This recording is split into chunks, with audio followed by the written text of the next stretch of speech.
Sebelum saya menyampaikan firman untuk saudara-saudara sekalian, saya ingin menyanyikan sebuah pujian untuk memberkati saudara sekalian, untuk kemuliaan bagi nama Tuhan.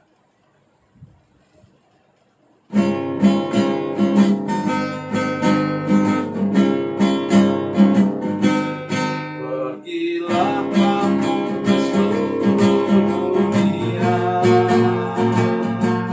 sampai ke ujung bumi. Beritakanlah Injil damai sejahtera, jadikan semua bangsa murid Kristus.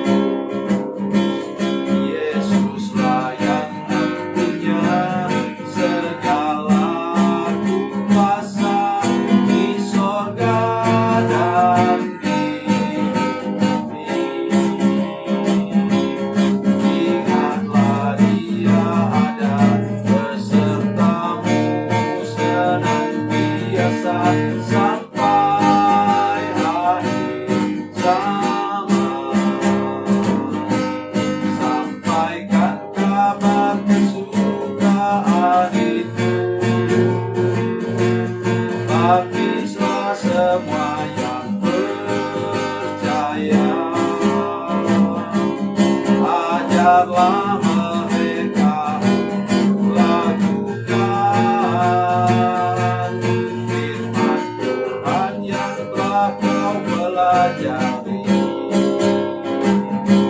Yesuslah yang punya segala kuasa di sorga dan di bumi. Ingatlah Dia ada besertamu senantiasa sampai akhir zaman.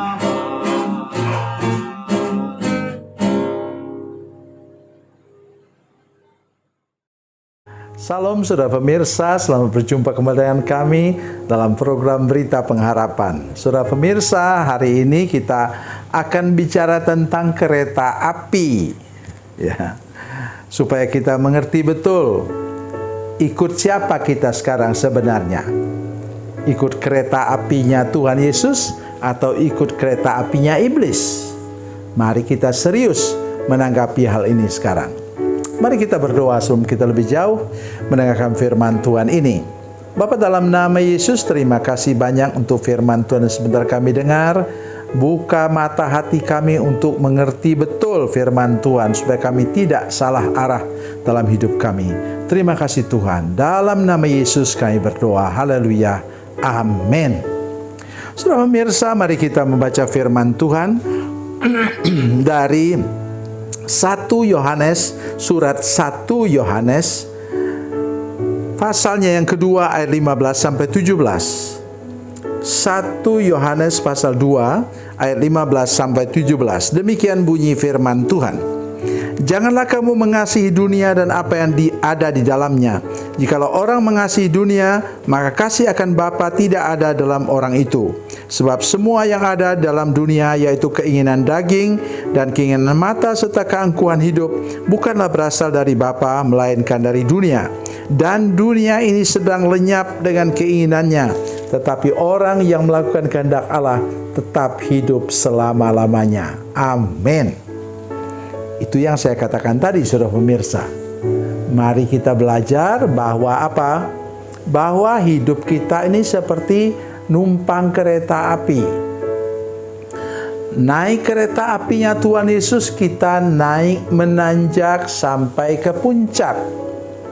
Naik kereta apinya iblis, kita meluncur ke dalam jurang.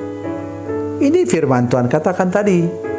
Dan kereta apinya iblis itu adalah keinginan dunia ini. Ya, keinginan mata, keangkuhan hidup, dan segala sesuatu hal yang duniawi. Jangan lupa, ya, ketika iblis membawa Yesus naik ke puncak bukit, dia katakan, tunjukkan kepada Yesus semua kemegahan dunia ini. Artinya saudara bisa naik pangkat, sudah bisa naik pangkat, sudah bisa naik jabatan, sudah bisa dapatkan apa saja dalam dunia politik atau dunia apa saja, bisnis dan lain-lain, walaupun sudah tidak berharap kepada Tuhan. Ingat itu. Tetapi kalau sudah berharap kepada Tuhan, sudah akan semakin menanjak, dan itu disebut dalam ayat firman Tuhan.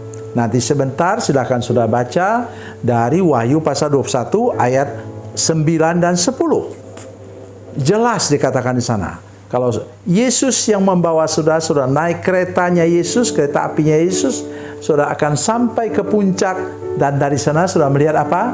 Gereja. Yerusalem baru. Itu surga yang saudara lihat. Artinya segala sesuatu yang rohani. Makanya kalau saudara semakin kaya, saudara akan semakin banyak membantu gereja, membantu hamba Tuhan. Itu tandanya saudara, itu naik ke puncak, naik kereta apinya Tuhan Yesus. Itu yang harus kita perhatikan betul-betul. Apa katanya? Saya kembali lagi, saya harap kita baca.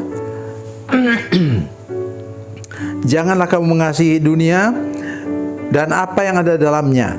Jikalau orang mengasihi dunia, maka kasih akan Bapa tidak ada dalam orang itu. Kasih tidak bisa terbagi-bagi. Jadi bohong besar kalau saudara mengatakan, ya saya mengasihi Yesus, tapi saya juga harus mengasihi uang, mengasihi harta benda. Kan time is money. Sudah tahu siapa yang menciptakan waktu? Menciptakan benda penerang di dunia ini, di langit sana, matahari, bulan dan bintang-bintang. Itu Tuhan yang menciptakannya. Jadi bukan time is money, time is Jesus. Jadi mari kita bekerja, berusaha, berjuang, dan tidak pernah melupakan Tuhan Yesus. Itu saya katakan tadi tandanya. Kalau saudara betul diberkati oleh Tuhan, Tuhan Yesus yang memberkati engkau, engkau pasti rajin untuk membantu hamba Tuhan dan membantu gereja. Bukan karena saya pendeta, bukan. Tapi itu prinsip firman Tuhan. Dan yang kedua tadi katanya, sebab semua yang ada dalam dunia, yaitu keinginan daging, keinginan mata, serta keangkuhan hidup, bukanlah berasal dari Bapa, melainkan dari dunia. Saya hanya mau membahas satu saja. Keinginan mata. Ya. Ada pemuda-pemuda yang kemudian berdoa memang dia, tapi doanya begini, Tuhan berikanlah kepada saya istri yang seperti bintang film, bintang sinetron. Saya kira Tuhan ketawa dengar kita berdoa begitu. Atau yang perempuan, Tuhan berikan kepada saya jodoh yang seperti bintang film dan bintang sinetron juga. Tuhan berikan saya jodoh yang kaya raya. Saya kira Tuhan tersenyum mendengar doa yang begitu. So lihat di sini, keinginan mata itu bukan daripada Tuhan. Tetapi saudara melihat misalnya, bayangkan ada perempuan yang suka dan cinta sampai punya anak dengan itu yang tidak ada kaki itu loh. Ya, hamba Tuhan yang tidak ada kakinya itu, yang berlari kemana-mana. Saya kadang-kadang ngeri lihat dia berdiri di pinggir meja begini waktu dia sampaikan firman Tuhan. Dari mana dia punya mata? Apa dia sudah buta? Tapi dia merasa bahwa dia perlu menikah dengan orang seperti itu karena dia meyakini bahwa Tuhanlah yang menghendakinya dan dia akan menjadi alat dalam tangan Tuhan untuk bantu suaminya menjadi hamba Tuhan. Itulah mengapa kita tidak boleh lagi kemudian memaksakan diri untuk cari sesuatu sesuai dengan keinginan mata. Ada orang mengatakan begini, kalau sudah lihat lembaran-lembaran uang, matanya silau. Saya kira iya. Di mana kita sudah mendengarkan firman Tuhan, kemudian kita pulang ke rumah, mulai pikir lagi. Bagaimana cara nipu orang, ngakali orang. pinjam uang tidak usah bayar. Itu datang dari iblis, saudara sekalian. Kita silau dengan uang, tapi kita tidak punya kemampuan untuk mencarinya. Akhirnya kita menipu orang. Itu bukan daripada Tuhan. Itu akan buat saudara meluncur dengan kereta api iblis ke dalam jurang. Jurang mana? Jurang neraka. Jadi hati-hati dengan hidup kita. Pastikan hidup kita menanjak ke atas bersama dengan Tuhan Yesus dan tidak pernah mau terpukau dengan hal-hal yang duniawi. Tuhan Yesus memberkati, Tuhan Yesus baik. Mari kita berdoa. Bapa, dalam nama Yesus, terima kasih banyak untuk kebenaran firman Tuhan yang baru kami dengar. Tuhan menolong supaya seluruh jemaat, semua pemirsa menyaksikan program ini tidak mau lagi terpukau oleh hal-hal yang duniawi. Dalam nama Yesus, haleluya, amin.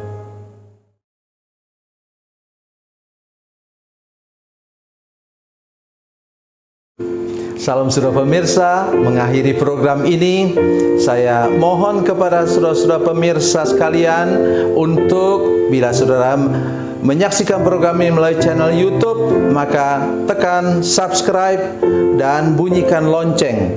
Dan bila saudara menyaksikan program ini melalui channel Facebook, maka tolong saudara-saudara sekalian tekan like dan juga komen. Dan demikian pula bila sudah menyaksikan program Makanan Bergizi hari ini yang tertulis, maka tekan yang sama juga, tekan like dan tekan komen. Dan tolong saudara-saudara sekalian untuk membagikan program ini, share program ini di channel saudara-saudara sekalian supaya lebih banyak lagi orang diberkati melalui program ini. Tuhan Yesus memberkati, Tuhan Yesus baik.